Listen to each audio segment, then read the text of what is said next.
Hello दोस्तों, स्वागत है आपका फास्ट एकेडमी के ऑनलाइन प्लेटफॉर्म पर। जैसा कि हमारी श्रृंखला चली आ रही है 1000 प्रश्न 1000 प्रश्नों की श्रृंखला, उसमें आज हमारा जो टॉपिक है वह एमपी हिस्ट्री के क्वेश्चंस करने हैं। अभी तक हमने 25 प्रश्नों को सॉल्व किया हुआ है। हमारे पुराने लेक्चर्स आप हमारी प्लेलिस्ट में देख सकते हैं, जिसमें महत्वपूर्ण प्रश्नों को उनके डिस्क्रिप्शन के साथ आपको उनके सॉल्व करने की अप्रोच और उनको सॉल्व करने का तरीका सिखाया जाएगा। ठीक है ना? तो शुरू करते हैं बिना किसी देरी के। आज का हमारा पहला प्रश्न, आज का पहला प्रश्न है कि धर्मत का युद्ध किस स्थान पर हुआ था। जो धर्मत का युद्ध है, धर्मत का युद्ध पहले तो आपको पता होना चाहिए था किसके किसके बीच। धर्मत का युद्ध, जो धर्मत युद्ध स्थान है, जो युद्ध हुआ था, वह किस शहर के समीप है। तो हमको ये बात करनी है कि किस शहर के समीप है। तो सबसे पहले आपको धर्मत का युद्ध पता हो कि जो धर्मत का युद्ध है ये कब हुआ था। ये है क्या? ये जो उत्तराधिकार के युद्ध हुए हैं, उत्तराधिकार के युद्ध मतलब बैटल ऑफ सक्सेशन हुई है। शाहजहां जब बीमार हो गए तो शाहजहां बीमार हुए तो शाहजहां बीमार होने के बाद उनके चार बेटे थे। चार बेटे, शाह शुजा, मुराद और औरंगजेब और दारा शिकोह। तो औरंगजेब जो दक्षिण का सूबेदार था, उसने विद्रोह कर दिया था अपने पिताजी के खिलाफ कि उसको राजगद्दी चाहिए थी। तो धर्मत नामक स्थान पर शाही सेना, जो मुगल की शाही सेना थी, वर्सेस दार औरंगजेब, शाही सेना वर्सेस औरंगजेब, जिसमें शाही सेना जो दारा शिकोह की तरफ से लड़ रही है, दारा की साइड से लड़ रही है। तो ये धर्मत का युद्ध है जो 15 अप्रैल 1658 को हुआ था। कब हुआ था? 15 अप्रैल 1658 को हुआ था। तो ये हमारे कंटेम्प्रेरी किस सिटी के पास पड़ता है? क्या ये भरतपुर के पास है? बिल्कुल नहीं है। जबलपुर के पास है? बिल्कुल नहीं। फतेहपुर के पास है? नहीं। यह है उज्जैन के पास। 26वें का आंसर क्या होता है? बी। जो धर्मत नामक स्थान है वह उज्जैन के पास था। और इस युद्ध में, धर्मत के युद्ध में विजयी हुआ था औरंगजेब। कौन विजयी हुआ था? औरंगजेब। औरंगजेब इस युद्ध में विजयी हुआ था। तो ये बात याद रखनी है। ये तारीख क्या है इसकी? 15 अप्रैल 1658, 1658 को धर्मत नाम का युद्ध हुआ था। तो ध्यान रखना है आपको, धर्मत का युद्ध किसके और किसके मध्य हुआ था, कहाँ पर हुआ था और किस शहर के पास था। उत्तराधिकार युद्धों में एक युद्ध धर्मत का युद्ध भी था। अगला क्वेश्चन है आपका, भोपाल की ताजुल मस्जिद का निर्माण किसने करवाया था। भोपाल की ताजुल मस्जिद का निर्माण किसने करवाया था? तो देखिए इसमें चारों बेगमों के नाम लिखे हुए हैं, काय खुसरो बेगम, शाहजहां बेगम, सिकंदर बेगम और कुदसिया बेगम। ये चारों मत बेगमों के नाम हैं। तो जो काय खुसरो बेगम है, क्या इन्होंने करवाया था? नहीं, इन्होंने king Edward museum, king Edward museum, इसका निर्माण करवाया है। ठीक है ना? सिकंदर जहां जो बेगम है, इन्होंने क्या बनवाया है? इन्होंने मोती मस्जिद बनवाई है। सिकंदर के मोती हम लोग ऐसे याद किए थे। और कुदसिया बेगम ने बनवाई है जामा मस्जिद। ऐसे किया था कि जाम में लोग अपनी गाड़ियों से कूद जाते हैं।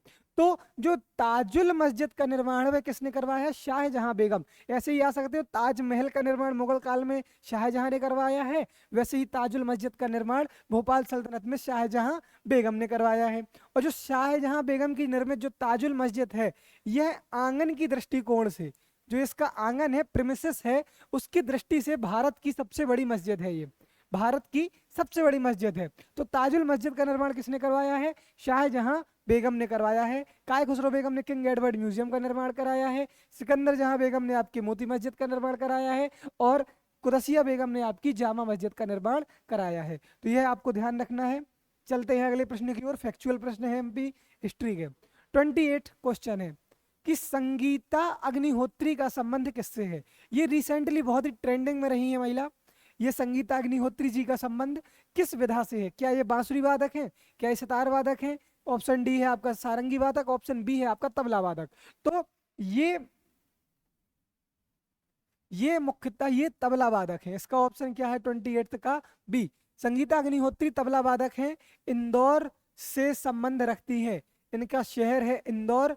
और यह आपने करंट अफेयर में ही पढ़ा होगा, मध्य प्रदेश की, जो मध्य प्रदेश की पहली तबला वादक है ये। ठीक है ना? मध्य प्रदेश की पहली तबला वादक है महिला, मध्य प्रदेश की पहली महिला तबला वादक है। कौन सी? संगीताग्निहोत्री जी, नाम याद रखना है, करंट में न्यूज में है, तो ये तबला वादक है, याद रखना है। 29वां क्वेश्चन देखिए कि मध्य प्रदेश जनजातीय संग्रहालय कहाँ पर अवस्थित है? मध्य प्रदेश जनजातीय संग्रहालय कहाँ अवस्थित है? देखिए, एक मानव संग्रहालय है, वो भी आपका भोपाल में है। एक है बादल भोई जनजातीय संग्रहालय, वो छिंदवाड़ा में है। और ये जनजातीय संग्रहालय जो है, जनजातीय संग्रहालय है, ये इंदौर, भोपाल, उज्जैन, मंदसौर। क्या लगता है आपको, क्या आंसर होगा इसका? सोचिए 2 सेकंड। 29 का आंसर बी, भोपाल। मध्य प्रदेश जनजातीय संग्रहालय भोपाल में स्थित है। यहाँ पर जनजातियों से संबंधित चित्र, उनसे संबंधित अन्य वस्तुएं जो भी हैं वह संरक्षित कर रखी गई हैं। आप जाए वहां पर घूम कर आए, उनके कल्चर्स के बारे को संरक्षित करके रखा गया है। अगला प्रश्न है आपका, मल्हार राव होलकर की छतरी कहाँ पर है? मल्हार राव होलकर कौन थे? मल्हार राव होलकर होलकर वंश के संस्थापक हैं। होलकर रियासत की जो स्थापना करवाई, मल्हार राव ने करवाई। होलकर वंश के संस्थापक हैं। पानीपत के तीसरे युद्ध में महिलाओं को सुरक्षित वापस लेकर आए थे मल्हार राव होलकर। इनकी जो छतरी है, क्या वह इंदौर में है? नहीं है। महेश्वर में नहीं, मुरैना में नहीं। इसका सही आंसर है भिंड। 30 का आंसर क्या है? सी, भिंड। भिंड के आलमपुर में, भिंड के एक स्थान है आलमपुर। कौन से स्थान पे? आलमपुर नामक स्थान पर इनकी छतरी है। इसका निर्माण किसने करवाया था? इस छतरी का निर्माण किसके द्वारा करवाया गया है? सोचिए 2 सेकंड। इस छतरी का निर्माण लोक माता अहिल्याबाई होलकर के द्वारा करवाया गया था। लोक माता अहिल्याबाई होलकर ने इस छतरी का निर्माण कराया था। तो मल्हार राव होलकर जो होलकर वंश के संस्थापक हैं, उन्होंने भिंड भिंड के आलमपुर में उनकी छतरी बनी हुई है और इसका निर्माण लोक माता अहिल्याबाई जी के द्वारा करवाया गया है। चलते हैं अगले प्रश्न की ओर। अगला प्रश्न है, उदयगिरी गुफाओं का निर्माण किसने किया था? प्रश्न को ध्यान से देखिए। सबसे पहले आपको दिमाग में सोचना है कि उदयगिरी गुफाओं का निर्माण किसने किया था, कौन से शासन के काल की बात है, कौन से देवी देवता प्रसिद्ध है, किस धर्म से संबंधित है और कहाँ पर है। इतने सारे प्रश्न आपके दिमाग में आ जाने चाहिए। क्या मौर्य शासकों ने करवाया था? नहीं, मौर्य शासकों ने नहीं करवाया। क्या परमार शासकों ने करवाया? नहीं, इनमें से कोई नहीं भी ऑप्शन नहीं है। तो इसका सही आंसर है बी, गुप्त शासक। 31 का आंसर क्या है? बी। उदयगिरी कहाँ पर है, कौन से जिले पर है, आप कमेंट बॉक्स में लिखेंगे। उदयगिरी की गुफाओं का निर्माण चंद्रगुप्त सेकंड, चंद्रगुप्त सेकंड के सेनापति के जो कमांडर थे, चंद्रगुप्त सेकंड के जो सेनापति थे वीर सिंह के द्वारा, वीर सिंह, चंद्रगुप्त सेकंड जो गुप्त वंश के हैं उनके सेनापति वीर सिंह के द्वारा इन गुफाओं का निर्माण कराया गया। और यह मालवा पर विजय के उपलक्ष्य में बनवाई गई थी। जो मालवा को जब गुप्तों ने जीता तो उसके उपलक्ष्य में ये बनवाई गई थी। चलते हैं अगले प्रश्न की ओर। 32, कालिदास अकेडमी की स्थापना किस वर्ष हुई थी? कालिदास अकेडमी, कालिदास कहाँ से संबंधित है? गुप्त साम्राज्य से। गुप्त लोग कहाँ रहते थे? गुप्तों की द्वितीय राजधानी क्या है? उज्जैन। तो ऑब्वियसली कालिदास अकेडमी कहाँ होगी, क्या कब स्थापित की गई है, होगी कहाँ पर? उज्जैन में। स्थान तो उसका उज्जैन है। प्रश्न पूछा गया है किस वर्ष की गई थी, तो ये बिल्कुल फैक्चुअल क्वेश्चन है। 1978, 1979, 1969, 1959। दिमाग लगाइए, क्या है इसका सही आंसर।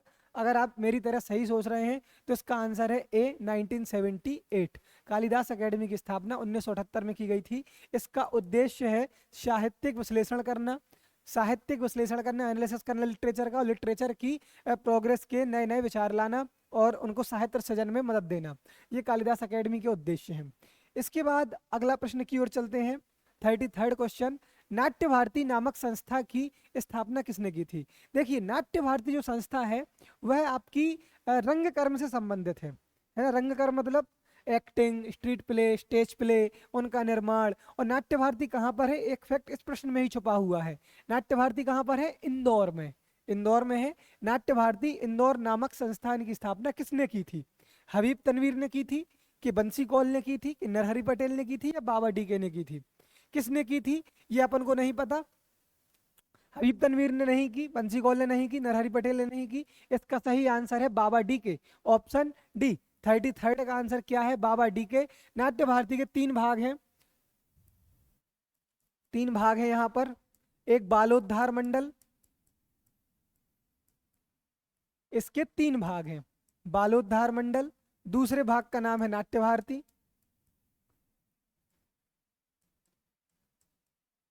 और तीसरे भाग का नाम है लिटिल थिएटर। क्या है उसका नाम? Little theatre. ठीक है ना? 3 भाग हैं। तो पहले भाग का नाम बालोद्धार मंडल, दूसरे भाग का नाम नाट्य भारती, तीसरे भाग का नाम लिटिल थिएटर। बाबा डीके के द्वारा स्थापित की गई है। हबीब तनवीर का जन्म कहाँ हुआ है? बंसी कौल का जन्म कहाँ हुआ है? नरहरि पटेल का जन्म कहाँ हुआ है? और इन लोगों ने कौन कौन सी संस्थाओं की स्थापना की है, वह आपको याद करनी है, समझनी है, अपनी किताब में मार्क करनी है। ठीक है ना? तो वो आपको वो भी पढ़ना है, ये महत्वपूर्ण है रंगकर्म में, ये चारों रंगकर्म से रिलेटेड है। इसके बाद छाहुर क्या है? छाहुर, छाहुर एक लोक नाट्य है, लेकिन कहाँ का है?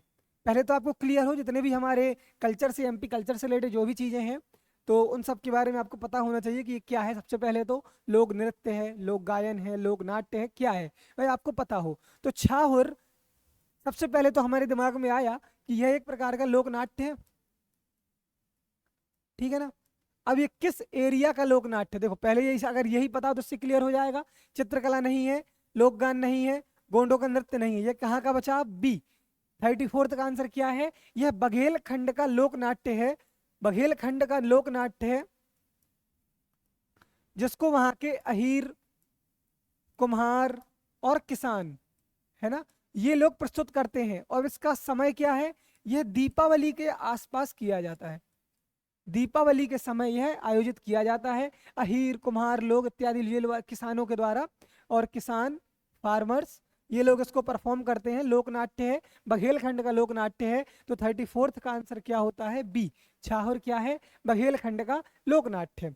चलते हैं अगले प्रश्न की ओर। ध्यान से देखिए, ये प्रश्न बहुत अच्छा था। इसके बाद अगला प्रश्न आता है, बादल भोई राज्य जनजाति संग्रहालय कहाँ स्थित है? अभी हमने क्या पूछा था? मध्य प्रदेश जनजाति संग्रहालय कहाँ था? तो वो कहाँ था? हमने पुराना क्वेश्चन करवाया है, वह कहाँ पर है? वह भोपाल में है। लेकिन बादल भोई राज्य जनजाति संग्रहालय कहाँ स्थित है? देखिए, अलीराजपुर में है? बिल्कुल नहीं है। भोपाल में भी नहीं है, उज्जैन में भी नहीं है। इसका सही आंसर क्या होगा? छिंदवाड़ा। ये हमने आपको पहले भी बता दिया है। तो बादल भोई राज्य जनजाति संग्रहालय कहाँ स्थित है? छिंदवाड़ा में है। इसकी स्थापना कब हुई थी? इसकी स्थापना कब हुई थी? बताइए, सोचिए, दिमाग लगाइए। इसकी स्थापना कब हुई थी? 1954 में। इसका नाम कब परिवर्तित किया गया था? नाम परिवर्तित किया गया है, किस वर्ष में किया गया है, भाई आप मुझे कमेंट बॉक्स में बताएंगे। अब ये बादल भोई थे कौन? बादल भोई स्वतंत्रता संग्राम सेनानी है। कौन है? स्वतंत्रता संग्राम सेनानी, फ्रीडम फाइटर है बादल भोई। ठीक है ना? कहाँ से बिलोंग कर रहे हैं? छिंदवाड़ा से बिलोंग कर रहे हैं। तो ये आपको याद रखना है। ठीक है ना? तो 35 क्वेश्चन का आंसर क्या है? बी। बादल भोई राज्य जनजाति संग्रहालय कहाँ स्थित है? छिंदवाड़ा में स्थित है। चलते हैं अगले प्रश्न की ओर। माणना, चित्रावन, संध्यापुली किस क्षेत्र की लोक चित्रकला है? ये देखिए, ये चित्रकला इन्होंने पहले ही दे दी। ये इन्होंने बता दिया कि मांडना, चित्रावन, संध्यापुली ये क्या है? सब लोक चित्रकला है। अब आपने बताना है कि कौन से क्षेत्र की है।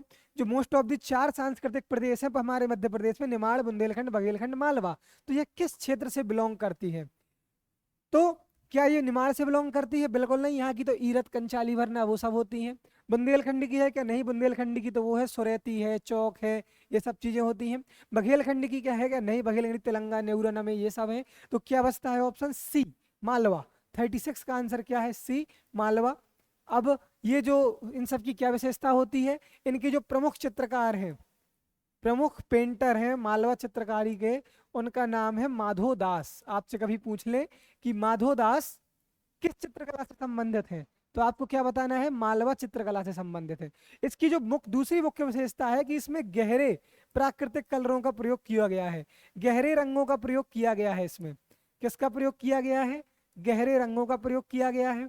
इसके बाद त्योहारों के अवसर पर यह बनाई जाती है। त्योहार, फेस्टिवल्स होंगे ना, तब ये चित्रकारी की जाती। मांडा बनाएंगे, चित्रावन बनाएंगे, संध्या फूली करेंगे, ये समझ चित्रकार चित्र होते हैं, और प्राकृतिक पशु पक्षियों इन सबके होते हैं। चलते हैं, ठीक है। ये वाले क्वेश्चन की पर्याप्त जानकारी आपको उपलब्ध करा दी गई है। आपको ना केवल ये पढ़ना है, उसके साथ साथ जो हम डिस्क्रिप्शन भी बताते हैं उसको भी नोट करते जाना है, अपने दिमाग में फंसाना है, या आपके पास जो भी पुस्तक है उस पुस्तक में इसको हाईलाइट करना है, ठीक है ना। अगला प्रश्न देखिए, 37th क्वेश्चन देखिए। हीरामन बाबा का मेला, हीरामन बाबा का मेला कहाँ स्थित है? हीरामन बाबा का मेला कहाँ स्थित है? क्या यह पांढुरना में है, क्या यह सावरगांव में है, क्या यह ग्वालियर में लगता है, या यह पोरसा में लगता है? तो इसका सही आंसर है हीरामन बाबा का मेला, हीरामन बाबा का मेला, हीरामन बाबा का मेला सी ग्वालियर में लगता है। हीरामन बाबा का मेला सी ग्वालियर में लगता है। अन्य नाम इसका हीरा भूमिया है। हीरामन बाबा की याद में ग्वालियर अगस्त या सितंबर में यह लगता है, ठीक है ना। तो 37 का आंसर सी हो जाता है। हीरामन बाबा का मेला कहाँ लगता है? ग्वालियर में लगता है, ठीक है ना। और ये अगस्त और सितंबर में, अगस्त सितंबर में यह लगता है, अगस्त सितंबर में यह आयोजित होता है।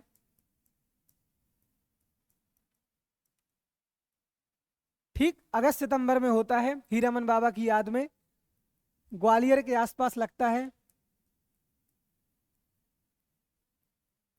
और हीरा भूमिया का बेला भी इसे बोलते हैं। इसका अन्य नाम क्या है? हीरा भूमिया का मेला, ठीक है ना। चलते हैं अगले प्रश्न की ओर। और जितने भी मेले हैं आपको वो सब याद करने हैं, ठीक है ना। अगला अगला है कि गिनीज बुक में शामिल होने वाला देश का पहला लोक नृत्य कौन सा है? अब देखिए, गिनीज बुक में एक लोक नृत्य शामिल हुआ है। उन लोक नृत्य को नाम आपको याद रखना है। क्या वो परधौनी हुआ है? बिल्कुल नहीं। बधाई हुआ है? बिल्कुल नहीं। राई हुआ है? बिल्कुल नहीं। तो आपको याद करने, राई कहाँ का लोक नृत्य है? राई आपका बुंदेलखंड का है। बधाई बुंदेलखंड बघेलखंड दोनों जगह होती है, ठीक है ना। तो कर्मा जो लोक नृत्य है, कर्मा लोक नृत्य जो है, वह आपका गिनीज बुक में शामिल होने वाला देश का पहला लोक नृत्य है, कर्मा, है ना। यह करम देवता की याद में, करम देवता की याद में मनाया जाता है। मुख्यतः बैगा जनजाति इसको परफॉर्म करती है। बैगा जनजाति के लोग इसको परफॉर्म करते हैं, और गोंड भी करते हैं कहीं कहीं, लेकिन बैगा जनजाति का मुख्यतः माना जाता है। 38 का आंसर क्या होता है? डी होता है। चलते हैं अगले प्रश्न की ओर। 39th इसका है कि जन्म स्थान के संबंध में असत्य कथन चुने। अब देखिए, मैंने कहा था ना कि रंगकर्मियों से संबंधित क्वेश्चन आते हैं, और रंगकर्मी हो, संगीतकार हो, चित्रकार हो, या फिर आपके और नाटककार हो, कोई भी हो आपका, उन सबके आपको फैक्ट याद करने हैं। साहित्यकार और रंगकर्मी बहुत जरूरी है, संगीतकार बहुत जरूरी है। इन सबको आपको जन्म स्थान, उनकी कृतियां, उनकी रचनाएं, उनसे संबंधित चीजें, वो सब आपको पढ़नी है। तो जन्म स्थान किनका कहाँ जन्म नहीं हुआ है, उसमें आपको क्या असत्य कथन ढूंढना है। ध्यान से पढ़िए क्या लिखा है इसमें, असत्य कथन चुने, मतलब कौन सा कथन असत्य है। बाबा डीके का जन्म नीमच में हुआ था, ये कथन बिल्कुल सही बात है। हैदर राजा का जन्म मंडला में हुआ था, ये भी बिल्कुल सही बात है। नरहरि पटेल का जन्म रतलाम में हुआ था, ये भी बिल्कुल सही बात है। लेकिन जो हबीब तनवीर है, इनका जन्म मंदसौर में नहीं हुआ था। इनका जन्म कहाँ हुआ था? इनका जन्म रायसेन में हुआ था। कहाँ पर हुआ था? रायसेन नहीं, सॉरी गलती। इनका जन्म रायपुर में हुआ था। कहाँ पर हुआ था? रायपुर, वर्तमान में छत्तीसगढ़ की राजधानी है रायपुर, है ना। रायपुर में इनका जन्म हुआ है। और यह प्रसिद्ध रंगकर्मी है, ये चारों प्रसिद्ध रंगकर्मी है। ये चित्रकार है हैदर राजा, ये चित्रकार है, ठीक है ना, और ये रंगकर्मी है, ठीक है ना। तो चलते हैं अगले प्रश्न की ओर। 40 नंबर का प्रश्न है आपका, बने रहिए हमारे साथ। मामूलिया क्या है? अब देखिए, अब उन्होंने यही पूछ लिया कि ये क्या है, ये शिल्पकारी है या चित्रकारी है, लोक नृत्य है या जनजाति है। देखो, इतना तो आपने पढ़ा होगा, जनजाति तो नहीं है ना, जनजाति तो नहीं है। ये तो आप सीधे से काट दोगे, जनजाति नहीं है। क्या कास्ट शिल्प है? ये भी नहीं है। सोचिए फिर क्या, चित्रकला है या लोकनाट्य है? तो ये एक प्रकार की चित्रकला है। 40 का आंसर क्या है? चित्रकला है। और चित्रकला नहीं है मेरे हिसाब से, ये एक प्रकार का लोक पर्व है, पर्व है। इस चित्रकला की जगह यहाँ पर लोक पर्व कर लेना, ये लोक पर्व है, बुंदेलखंड में है, बुंदेलखंड में मनाया जाता है, ठीक है ना। चलते हैं अगले प्रश्न की ओर। 41 अटल शून्य की अनंतता, अनसुनी आवाज और बिंदु किसके प्रमुख चित्र हैं? देखिए, अब चित्रकारों के चित्रों से भी प्रश्न आ जाते हैं कि इन्होंने कौन सा चित्र बनाया, उस चित्र का नाम क्या है। जैसे कि आपने राजा रवि वर्मा के बारे में सुना होगा, रवि वर्मा के बारे में आपने सुना होगा। राजा रवि वर्मा के चित्र थे, जैसे कि उन्होंने देवताओं की शकुंतला का चित्र बनाया था, शकुंतला का चित्र था। और जो पौराणिक कथाएं थी उनके चित्र बनाए, भक्त ध्रुव के चित्र बनाए हैं, शकुंतला के चित्र बनाए हैं। वैसे जितने भी चित्रकार हैं उन सबके कोई ना कोई चित्र रहे हैं। जैसे मकबूल फिदा हुसैन की गजगामनी है, एक चित्रकारी का मूवी बनाई है। विष्णु चिंचलाकर के भी एक चित्र हैं, डीजी जोशी के भी चित्रों के नाम है, सैयद हैदर राजा के भी चित्रकारों के नाम है। तो सैयद हैदर राजा या विष्णु चंचलाकर या मकबूल फिदा हुसैन या डीजी जोशी, क्या लगता है क्या होगा इसका आंसर? अटल शून्य की अनंतता, अनसुनी आवाज और बिंदु। इसका सही आंसर है ए। 41 का आंसर है ए, सैयद हैदर राजा। और इनका जन्म हुआ था मंडला में, और यह चित्रकार है। ठीक है ना, तो ये वाला आंसर होगा आपका ए, 41 का आंसर ए होगा। चलते हैं अगले प्रश्न की ओर। 42 ये देखिए, मोहम्मद यूनुस खत्री का संबंध किस कला से है? अब देखिए, मोहम्मद यूनुस खत्री, क्या ये भैरव प्रिंट से हैं, क्या ये बाघ प्रिंट से हैं, क्या ये छीट प्रिंट से हैं, बांस प्रिंट से है? दिमाग लगाइए, सोचिए। जो मोहम्मद यूनुस खत्री हैं, अगर आप सही सोच रहे हैं तो इसका सही आंसर है बी। इसका सही आंसर है बी, ये बाघ प्रिंट से संबंधित है। बाघ नहीं है, ये बाघ है, बाघ प्रिंट से संबंधित है। और ये शिल्पकार हैं, क्या है ये? शिल्पकार हैं। इनका जन्म बाघ नामक गांव में हुआ था। बाघ प्रिंट कहाँ होती है? बाघ प्रिंट कहाँ होती है? धार में। भैरव प्रिंट कहाँ होती है? उज्जैन में। ठीक है ना, तो ये सब आपको याद रखने हैं। छींट के लिए मध्यकाल में क्या फेमस था? क्वेश्चन है 2021 का। सिरोंज। मध्यकाल में छींट के लिए कौन प्रसिद्ध था? सिरोंज प्रसिद्ध था। ठीक है ना, चलते हैं अगले प्रश्न की ओर। 43 सही सुमेलित कीजिए। अब देखिए, ये जनजातियों से संबंधित है कि जनजातियों से भी हमारे कल्चर में क्वेश्चन आ सकते हैं। तो किससे क्या सही सिलों में सुमेलित है, वो आपको सुमेलित करना है, किससे क्या सही मिलता है। तो देखिए, सिडौली प्रथा होती है कोरकुओं में। खेहुल पाटा मृत्यु गीत है। कबीरपंथी कौन है? और कंघी का आविष्कार किसने किया था? तो देखिए, जो सिडौली प्रथा है, जो सिडौली प्रथा है वह किस में होती है? कोरकुओं में होती है ना। सिडौली प्रथा किस में होती है? कोरकुओं में होती है। खेहुल पाटा, खेहुल पाटा कौन है? मृत्यु गीत है। ये किसका है? यह गोंडों का है मृत्यु गीत। खेहुल पाटा क्या है? एक मृत्यु गीत है, मृत्यु के अवसर पर गाया जाता है। कबीरपंथी कौन है? कबीरपंथी पनिका। इसका आंसर क्या है? 2। कबीरपंथी पनिका है। इन्होंने सूती वस्त्र का निर्माण करते थे ये लोग। कंघी का आविष्कार किसके द्वारा किया गया? बंजारों के द्वारा। जो कंघी होती है, कॉम्ब होती है, उसका आविष्कार किसने किया? बंजारों के द्वारा किया गया। और सिडोली प्रथा, कोरकू खम्बस्वांग करते हैं ये लोग। ठीक है, तो इसका आंसर आप देखें क्या बनता है। पहले का तीसरा, दूसरे का चौथा, तीसरे का दूसरा और चौथे का पहला। 3 4 2 1। अब कौन से ऑप्शन मिल रहा है? ये ए में मिल रहा है क्या? नहीं।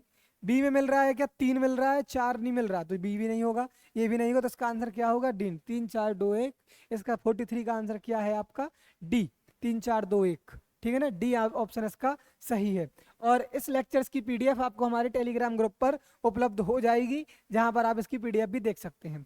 44वां क्वेश्चन कहता है, अब ये उनके डांस हैं, ट्राइब्स के डांस हैं, आपको मिलाने हैं। तो ऐसे क्वेश्चन में जब आपको सारे पता नहीं हो तो सबसे पहले सरल वाले को शहीद करते हैं, कि आपको बिल्कुल सरल वाला पता हो। सरल वाला अगर आपको पता है तब तो आप डील कर ले जाएंगे, है ना, तब तो आपसे बन जाएगी। देखो, सब पता होना जरूरी नहीं है, कोई एक पता हो तब आपकी बातचीत हो जाएगी। जैसे मुझे इसमें अगर मैं टेक्निकली देखूं तो मुझे पता है कि जो गौर नृत्य है, जो गौर नृत्य है वह कौन करती है? वह मुड़िया जनजाति करती है। तो यानी चौथे का ऑप्शन 3 होगा। तो चौथे का ऑप्शन 3 किस में लिखा है? अगर मैं देखूं, ऑनेस्टली देखूं, तो चौथे गौर नृत्य मुड़िया जनजाति करती है, और यह एक ही जगह मिल रहा है, सी। देखो, मेरा एलिमिनेट हो गया पूरा। तो चौथे का आंसर, इसका आंसर क्या होगा? सी होगा। 4 1 2 3। आपको पूरी जानकारी भी नहीं है तब भी आप इससे कर सकते हो। तो यानी इससे डिस्कशन निकलता है कि गेंडी गोचो रीना ये कौन का रखती है? गोंड जनजाति करती है। चटकोरी को चटकोरा कौन करती है? कोरकू करती है। कर्मा परधौनी बलमा बैगा करती है। क्लियर बात है। कर्मा तो अभी हमने किया था, तीसरे का दूसरा ये भी मुझे पता था, लेकिन आप देखेंगे वो दो जगह था तो फंस जाता मामला। तो कोई एक जहरीला अगर आपको पता है कि गौर जनजाति का नृत्य क्या है, मुड़िया, तब आप पूरी तरीके से लगा सकते हैं, आपके पूरे एलिमिनेट हो जाएंगे। चलते हैं अगले प्रश्न की ओर। अगला प्रश्न है लारूकाज। लारूकाज किस जनजाति का प्रमुख पर्व है? देखिए ये जनजातियों के पर्व हैं, एमपी की संस्कृति से रिलेटेड है, आपकी ट्राइब भी एक यूनिट है, उसके भी 100 प्रश्न कराए जाएंगे आपको। लारूकाज किस जनजाति का प्रमुख पर्व है? भीलों का है, बैगाओं का है, पनिकाओं का है या कोरगू का है? तो इसमें अगर आप देखें तो सीधा सीधा फैक्चुअल क्वेश्चन है, यह बैगाओं का उत्सव है। लारूकाज दोनों जनजाति मनाती हैं, गोंड और बैगा, गोंड और बैगा दोनों जनजाति मनाती हैं। लारूकाज में, लारूकाज में नारायण देव की पूजा की जाती है। कौन से देवता की पूजा की जाती है? नारायण देवता की पूजा की जाती है और सुअर की बलि दी जाती है। ठीक, तो ये है आपका लारूकाज किस जनजाति के? बैगा जनजातियों के देवता हैं, प्रमुख पर्व है। और बैगा और गोंड आपस में एक दूसरे को भाई बोलते हैं, बैगा बोलते हैं हमारे बड़े भाई हैं, तो वो वाली बातचीत है। तो 45 का आंसर क्या होगा आपका? बी होगा। चलते हैं अगले प्रश्न की ओर। अगला प्रश्न है कोल जनजाति की पंचायत किस, सॉरी 46 है, कोल जनजाति की पंचायत को क्या कहा जाता है? ये देखिए ये मेंस 2020 का क्वेश्चन है, मेंस 2020 में आया था, वो अलग तरीके से आया था। तो कोल जनजाति की पंचायत को क्या कहा जाता है? कोल जनजाति की पंचायत को क्या कहा जाता है? मेंस में कुछ अलग आया था, ऑप्शन से आया था, ये नहीं आया था। कोल जनजाति की पंचायत को क्या कहा जाता है? गोहिया, मैयारी, भोटिया या घोटुल? तो घोटुल तो नहीं है, घोटुल विभागृह होता है, ये नहीं है। भोटिया एक सब ट्राइब है, ये भी नहीं है। बचा मैयारी और गोहिया। तो जो कोल की पंचायत है वह गोहिया है, और जो मैयारी है यह कोरवा जनजाति की है। किसकी है? कोरवा या करेवा, ये लिखा है कोरवा या करेवा जनजाति की पंचायत का नाम क्या है? मैयारी। ठीक, और कोल जनजाति की पंचायत का नाम क्या है? गोहिया या गोटिया। ठीक है ना? और ये मेंस में आया था मैयारी, ये मेंस 2020 का क्वेश्चन है। तो 46 का आंसर क्या होगा? ए होगा, कि कोल जनजाति की पंचायत को क्या कहा जाता है? गोहिया कहा जाता है। चलते हैं अगले प्रश्न की ओर। अगला प्रश्न है किस जनजाति की पंचायत का मुखिया महतो मांझी कहलाता है? महतो मांझी किस जनजाति का मुखिया कहलाता है? पनिका का, पारधी का, खैरवार का या बिंजवार का? तो इसका सही ऑप्शन है इसका खैरवार। कहाँ गया? एक सेकंड, हाँ, इसका जो सही ऑप्शन है वह क्या है? सी, खैरवार। खैरवार जनजाति का मुखिया क्या कहलाता है? महतो मांझी कहलाता है। चलते हैं अगले प्रश्न की ओर। अगला प्रश्न है जोधैया बाई बैगा, नाम ही उनका है जोधैया बाई बैगा। तो जोधैया बाई का संबंध किस जनजाति से? आप पूरा ही नाम याद करिए। जोधैया बाई बैगा, तो ऑप्शन क्या है इसमें? कोरकू, गोंड, बैगा, बिंजवार। तो इसमें क्या है? सी, ऑप्शन सी, जोधैया बाई का संबंध बैगा जनजाति से है। अब जोधैया बाई क्या करती हैं? तो यह चित्रकार हैं, पेंटर, चित्रकारी करती हैं ये, है ना। इनका जन्म हुआ था उमरिया के लोढ़ा गांव में। इनका जन्म कहाँ हुआ है? उमरिया का लोढ़ा गांव। कौन सा गांव? लोढ़ा। डिस्ट्रिक्ट याद कर लो, बहुत है, ठीक है ना। इनको नारी शक्ति पुरस्कार मिला हुआ है 2022 में। नारी शक्ति पुरस्कार कब मिला है इनको? 2022 में। और एक और इनका फैक्ट है कि इनको पद्मश्री भी मिला हुआ है। क्या मिला है इनको? पद्मश्री। ये कब मिला है? यह 2023 में मिला है। ये बहुत इंपॉर्टेंट कैरेक्टर है, हमारे यहाँ की पर्सनालिटी है बहुत इंपॉर्टेंट। जोधैया बाई बैगा, बैगा जनजाति से संबंधित हैं, बैगा चित्रकला से संबंधित हैं, उमरिया में पैदा हुई, पद्मश्री मिला है 2023 का। अगला प्रश्न देखते हैं हम। बिंजवार, नरोतिया, भरोतिया, कठमेना, रायमेना किस जनजाति की उपजातियां हैं? देखिए पीएससी में हमेशा उप जनजातियों से क्वेश्चन आता है। क्या यह कोल की है? नहीं। कोरकू की है? नहीं। बहरिया की है? नहीं। यह किसकी है? आप दिमाग लगाइए, यह आपकी बैगा, जो बैगा ट्राइब है उसकी, जो बैगा ट्राइब है उसकी उपजाति है। इसकी मैंने ट्रिक भी याद की है, मैं कब ना भरा, मैं कब ना भरा, है ना। मैना, कठमैना, और बिंजवार बा से मैं कब, इसको लिख लो, अच्छे से लिखो, मैं कब ना भरा। ठीक है ना। तो मैना, तो दोनों प्रकार की मैना हो गई, राय मैना कठ मैना, ये कठ मैना भी हो जाएगी, बिंजवार हो जाएगी, नरोतिया हो जाएगी, और भरोतिया हो जाएगी। तो बेगा की ट्रिक क्या है, मैं कब ना भरा। तो ये इसका आंसर क्या है, 49th का आंसर डी। ठीक है ना। तो ये आप ट्रिकों से भी कुछ फंसा सकते हैं चीजों को। इसके बाद अगला है, अंबा पानी जागीर से संबंधित है। अब देखिए हिस्ट्री पे आ गए फिर से हम। अंबा पानी जागीर, अंबा पानी, ये आपने सुना होगा 1857 की क्रांति में दो क्रांतिकारी रहे हैं यहाँ से, जिन्होंने अंग्रेज सरकार के खिलाफ विरोध किया था। तो क्या खाजा नायक है वहां से, बिल्कुल नहीं, खाजा नायक नहीं है, बड़वानी के आसपास के हैं ये। बिरजू गोंड है क्या, ये नहीं, 1942 संबंधित नहीं है। तांतिया टाटिया भील है क्या, नहीं, ये भी नहीं है। ये दो आपके खरगोन से नीचे एक्टिव हैं, निमाड़ के हैं। तो अंबा पानी जागीर से संबंधित है आदिल मोहम्मद खान, है ना। तो अंबा पानी के दो जागीरदार थे, या नवाब बोल सकते हैं, आदिल मोहम्मद खान और फाजिल मोहम्मद खान। 1857 की क्रांति में अंग्रेजों के खिलाफ विद्रोह किया था, यह क्वेश्चन आ चुका है। तो अंबा पानी की जागीर से संबंधित है आदिल मोहम्मद खान। 50 का आंसर क्या होता है, डी होता है। ठीक है ना। तो बने रहिए हमारे साथ, आज का सेशन यही समाप्त होता है। स्वस्थ रहें, मस्त रहें, और लेक्चर्स को कंटिन्यू करें, लाइक करें, सब्सक्राइब करें, और ज़्यादा से ज़्यादा लोगों को शेयर करें। आपका जितना अच्छा रिस्पॉन्स होगा, हमें उतना ही प्रोत्साहन मिलता रहेगा। धन्यवाद, बने रहिए फास्ट अकेडमी के साथ।